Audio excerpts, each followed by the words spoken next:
와, 박사님, 이거 난리 났네요. 오늘 가져오신 기업 달러트리 말이에요. 최근에 실적 발표하고 나서 주가가 그냥 뭐 수직 상승을 했던데요. 겉으로만 보면 완전 축제 분위기던데요. 네, 진행자님, 바로 이 숫자 때문입니다. 실적 발표 단 하루 만에 주가가 무려 12.1%나 급등했습니다. 이 숫자만 보면 뭐 투자자들은 다 같이 샴페인 터트리고 환호성을 지를만 했죠. 그야말로 뜨거운 파티였습니다. 야, 12.1%. 그럼 지금이라도 빨리 올라타야 하는 거 아닌가요? 이 파티 이제 막 시작된 거 아닙니까? 근데 오늘 제목을 보니까 딜레마라고 되어 있어서요. 글쎄요, 파티가 시작된 건지 아니면 가장 시끄러웠던 순간이 이미 지나간 건지 오늘 좀 더 깊이 들여다봐야 알 수 있을 것 같습니다. 아, 역시 뭔가 있군요. 좋습니다. 그럼 그 뜨거웠던 3분기 실적 보고서, 커튼 뒤에서는 과연 무슨 일이 벌어지고 있었는지 박사님과 함께 지금부터 샅샅이 한번 파헤쳐 보겠습니다. 자, 우선 좋은 소식부터 시작하겠습니다. 시장이 왜 그렇게 열광했는지 그 이유부터 봐야겠죠? 바로 매출입니다. 3분기 순매출이 47억 5천만 달러를 기록했는데 이건 작년 같은 기간보다 9.4%나 증가한 수치입니다. 시장 분석가들이 예상했던 것보다도 훨씬 높은 아주 인상적인 성과였죠. 와, 9.4%면 엄청난 거네요. 역시 이래서 주가가 저렇게 폭등했군요. 그런데 박사님, 지금 이 그래프를 보니까요, 뭔가 좀 이상한데요? 왼쪽 막대, 그러니까 매출은 저렇게 쭉 뻗어 있는데 오른쪽의 영업이익 막대는 거의 기어가는 수준인데요? 네, 바로 그게 오늘 이야기의 핵심입니다. 매출 성장률은 9.4%에 달하는데 정작 회사가 실제로 손에 쥔 돈, 즉 영업이익 성장률은 3.8%에 그쳤습니다. 여기서부터 첫 번째 균열이 보이기 시작하는 거죠. 잠깐만요, 박사님. 그럼 매출은 저렇게 늘었는데 남는 돈은 별로 안 늘었다. 이게 도대체 무슨 말이죠? 아니, 돈은 벌었는데 그 돈이 다 어디로 증발해버린 거예요? 바로 그 질문, 돈은 다 어디로 갔을까에 대한 답을 찾아야 합니다. 왜 이 인상적인 매출 성장이 그에 걸맞은 이익으로 연결되지 못했는지 지금부터 그 돈의 행방을 추적해 보겠습니다. 이 표를 보시면 돈이 어디로 갔는지 바로 답이 나옵니다. 맨 위에 순매출은 분명 9.4% 성장했죠. 그런데 중간에 있는 판매 관리비 항목을 한번 보십시오. 무려 14.8%나 급증했습니다. 버는 속도보다 쓰는 속도가 훨씬 빨랐던 겁니다. 그러니 맨 아래 영업이익은 겨우 3.8%밖에 늘지 못한 거죠. 판매 관리비. 아, 그거 뭐 직원들 월급 주고 가게세 내고 광고하고 뭐 그런 잡다한 비용들 다 합친 거 맞죠? 네, 맞습니다. 진행자님 말씀대로 장사를 하는 데 들어가는 거의 모든 부대 비용이라고 보시면 됩니다.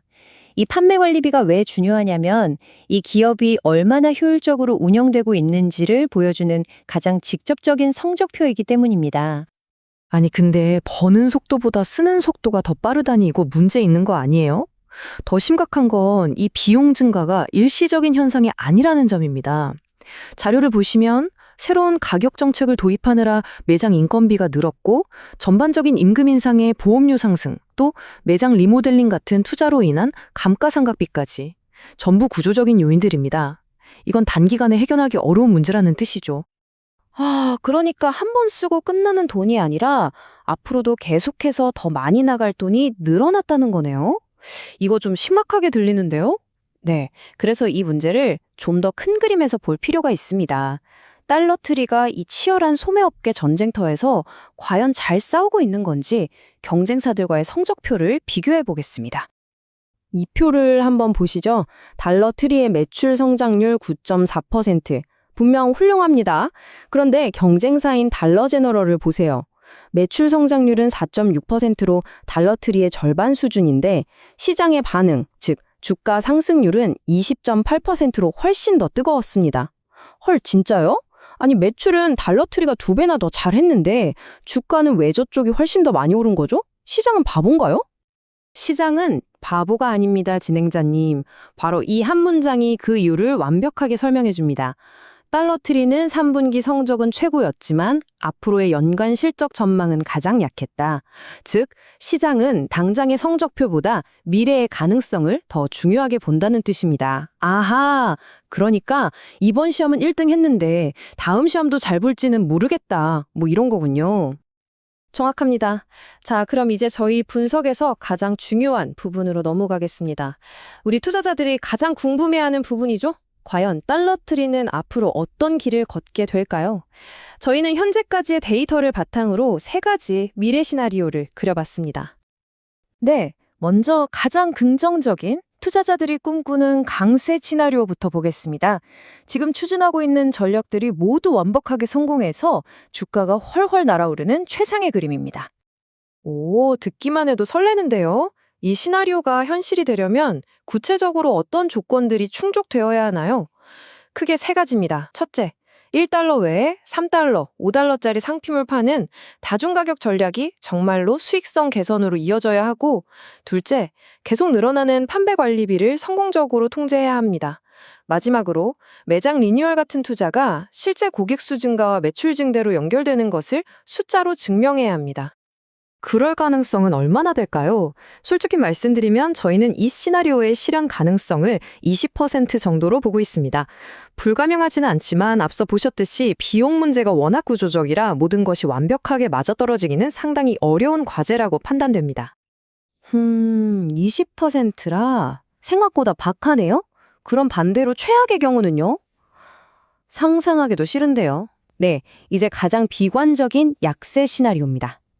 현재 겪고 있는 문제들이 해결되기는커녕 오히려 더 악화되는 상황입니다. 말 그대로 매장 통로 안에서 방향을 잃고 헤매는 모습이죠. 오, 생각만 해도 끔찍하네요. 이 최악의 시나리오로 빠져들고 있다는 경고 신호 같은 게 있을까요? 물론입니다.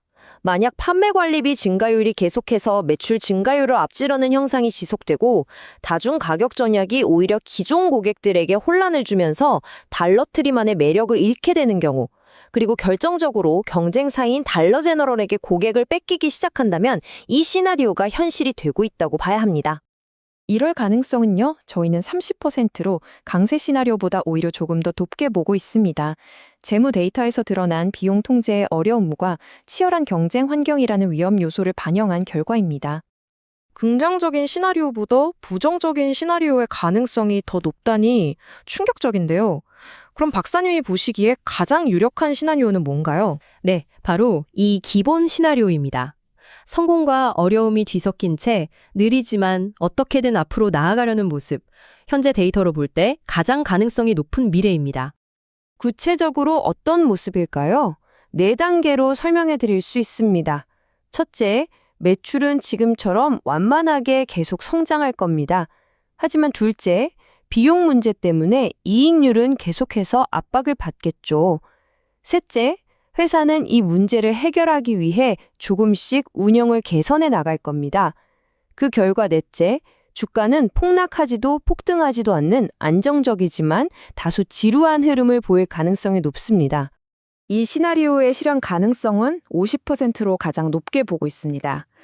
성장과 수익성 사이의 팽팽한 줄다리기가 앞으로도 계속될 것이라는 현재 상황을 가장 현실적으로 반영한 예측입니다.